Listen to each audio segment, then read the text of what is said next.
எல்லாருக்குமே வணக்கம் நண்பா. நம்ம இன்னைக்கு இந்த வீடியோவில் எக்ஸல் இருக்கு இல்லையா, அதில் VLOOKUP அப்படின்ற ஃபங்க்ஷனை எப்படிப்பா யூஸ் பண்ணுறது, அதை யூஸ் பண்ணுறதுனால என்ன அட்வான்டேஜ் அப்படின்ற விஷயத்தை பற்றி தான் ஒன் பை ஒன்னாக பார்க்க போகிறோம். ஸோ நான் ஒரு சாம்பிளுக்கு பார்த்தீங்கன்னா ஒரு எக்ஸல் டேட்டாவில் roll number, name, total, district அப்படின்ற வயசில் ஒரு செட்டன் டேட்டாவை வச்சுருக்கேன். சரியா, அதே மாதிரி இன்னொரு டேட்டாவில் என்கிட்ட ரோல் நம்பர் மட்டும்தான் இருக்கும். அந்த ரோல் நம்பருமே பார்த்தீங்கன்னா ஆர்டர் வைஸாக இருக்காது, ஆர்டர் மாறி மாறி இருக்கும்.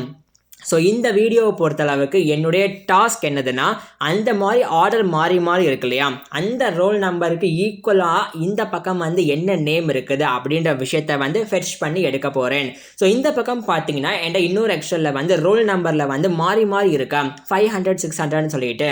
ஸோ இங்கே 500க்கு அந்த பக்கம் ரோல் நம்பரில் பார்த்தீங்கன்னா நேம் என்ன இருந்துச்சு அப்படின்ற விஷயத்தை தான் நான் இந்த எக்ஸல் மூலியமாக VLOOKUP ஃபங்க்ஷனை யூஸ் பண்ணி நான் கெட் பண்ண போறேன். ஸோ இங்கே நேம் 500 அப்படின்றதுக்கு பக்கத்தில் பார்த்தீங்கன்னா நேமை கெட் பண்ண போகிறோம். அதனால ஈக்குவல் டு போட்டுட்டு VLOOKUP ஃபங்க்ஷன் யூஸ் பண்ண போகிறோம் இல்லையா, அதனால் நீங்கள் பண்ண வேண்டிய விஷயம் ஈக்குவல் அப்படின்னு போட்டுட்டு VLOOKUP VLOOKUP அப்படின்னு போட்டுக்கோங்க.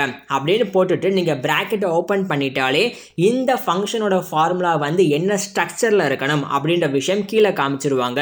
ஸோ அடுத்தபடியாக பார்த்தீங்கன்னா VLOOKUP போட்டுட்டீங்க. VLOOKUP வேல்யூ எதுன்னு கேட்குறாங்க இப்போ சரியா. ஸோ VLOOKUP வேல்யூ எது, நம்ம என்ன வேல்யூவை வச்சு நேமை கெட் பண்ண போகிறோம், ரோல் நம்பரை வச்சு. ஸோ அப்படின்றதுனால ஏ அப்படின்றதான் VLOOKUP வேல்யூ இல்லையா. ஸோ அதனால் ஏ அப்படின்ற காலமை மேலே ஜஸ்ட் கிளிக் பண்ணிட்டீங்கனாலே அந்த காலம் ஃபுல்லாக செலக்ட் ஆயிரும். சரியா, ஸோ அப்படி செலக்ட் ஆனதுக்கப்புறமா நீங்கள் பண்ணக்கூடிய விஷயம் இதில் பார்த்தீங்கன்னா ஆட்டோமேட்டிக்காகவே A:A அப்படின்றது வந்துடும். ஸோ இந்த மாதிரி நீங்கள் செலக்ட் பண்ணுறீங்க அப்படின்னா A:A அப்படின்னு வந்துருச்சான்னு பாருங்கள் லுக்கப் வேல்யூ அதுக்கப்புறமா இங்கே ஒரு கமா போட்டுருங்க. சரியா, கமா போட்டுட்டு டேபிள் அரே எதுன்னு கேட்குறாங்க. என்ன டேபிள் இருந்து இந்த நேமை நான் உங்களுக்கு இந்த ரோல் நம்பருக்காண்டி கெட் பண்ணி கொடுக்கணும் அப்படின்னு கேட்குறாங்கன்னா அந்த எக்ஸல் டேட்டா இருக்கு இல்லையா, அதில் டேபிள் அரே அப்படின்றதுனால நீங்கள் டேபிள் ஃபுல்லாக டேட்டாவை செலக்ட் பண்ணி வச்சுக்கணும். ஸோ இப்போ நான் செலக்ட் பண்ணுற மாதிரி நீங்களுமே கரெக்டாக ஃபாலோ பண்ணுங்கள். அந்த டேட்டாக்கிட்ட போயிட்டு அந்த ரோல் நம்பர்லேருந்து டிஸ்ட்ரிக்ட்லேருந்து ஃபுல் டேட்டா இருக்கு இல்லையா, அதை ஜஸ்ட்டு நீங்கள் ஸ்க்ரோல் பண்ணிவிட்டு ஃபுல்லாக செலக்ட் பண்ணிக்கோங்க நான் பண்ணுற மாதிரி.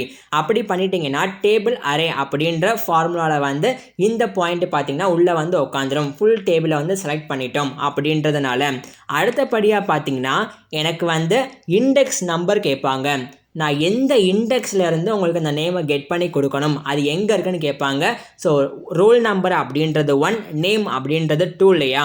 ஸோ அதனால் அங்கே மேலே 2ன்னு கொடுத்துருங்க. இந்த எக்ஸல் டேட்டாலே மேலே பார்த்தீங்கன்னா அந்த ஃபார்முலா உங்களுக்கு எக்ஸிக்யூட் ஆகும். 2 அப்படின்னு கொடுத்துட்டு கமா கொடுத்துட்டிங்கன்னா அதுக்கப்புறமா ஃபால்ஸ் அப்படின்னா எக்ஸாக்டாக மேட்ச் ஆகக்கூடிய டேட்டா தான் வேணுமான்னு கேட்குது. ஆமாம், நீங்கள் ஃபால்ஸ் கொடுக்காம 0 கூட கொடுத்து ப்ராக்கெட்டை க்ளோஸ் பண்ணிவிட்டு இந்த டேட்டாலே மேலே என்டர் பண்ணிட்டீங்கன்னா உங்களுக்கு அந்த எக்ஸல் ஷீட்டில் பார்த்தீங்கன்னா 500க்கு பக்கத்தில் இங்கே என்ன நேம் இருந்துச்சு அப்படின்ற விஷயத்தை இந்த எக்ஸல் டேட்டாவில் உங்களுக்கு கெட் பண்ணி கொடுத்துரும். ரகு அப்படின்னு சொல்லிட்டு நீங்கள் செக் பண்ணியும் பார்த்துக்கலாம். அந்த டேட்டா எக்ஸலில் 500 அப்படின்ற ரோல் நம்பருக்கு ஏற்ற மாதிரி ரகு அப்படின்ற நேம் தான் இருந்துச்சான்னு சொல்லிட்டு. ஸோ கரெக்டாக இருக்குது பார்த்தீங்களா.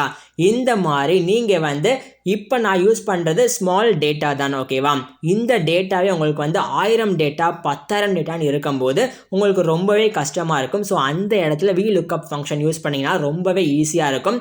அதுக்கப்புறமா இந்த எக்ஸில் ஜஸ்ட் ட்ராக் அண்ட் ட்ராப் பண்ணிங்கனாலே உங்களுக்கு ஆட்டோமேட்டிக்காக ரோல் நம்பருக்கு ஏற்ற மாதிரி நேம் எப்படி டிஸார்டர் ஆயிருந்தாலுமே ப்ராப்பராக உங்களுக்கு எக்ஸிக்யூட் ஆயிரும்.